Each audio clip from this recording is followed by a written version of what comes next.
রাজধানীর লালবাগ থানার মোহাম্মদ আলী হত্যা মামলায় বুধবার সাবেক খাদ্যমন্ত্রী কামরুল ইসলাম সহ ৫ জনকে আদালতে হাজির করা হয়। তবে তাদের সিঁড়ি দিয়ে ৪ তলায় নিয়ে যাওয়ার ঘটনায় পুলিশের ওপর ক্ষোভ প্রকাশ করেন কামরুল। পুলিশ সদস্যদের উদ্দেশ্যে তিনি বলেন, ফাইজলামি পেয়েছেন, ৪ তলায় সিঁড়ি দিয়ে হাঁটাচ্ছেন কেন?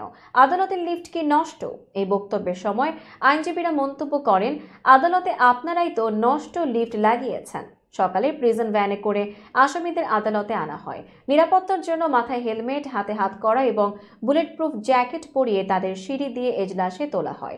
রাষ্ট্রপক্ষের পাবলিক প্রসিকিউটর ওমর ফারুকি বলেন, লিফটের সামনের ভিড় এড়াতে সিঁড়ি ব্যবহার করা হয়। তবে কামরুল ইসলাম আদালতে এলেই পুলিশের সঙ্গে ঝগড়া করেন বলে মন্তব্য করেন তিনি।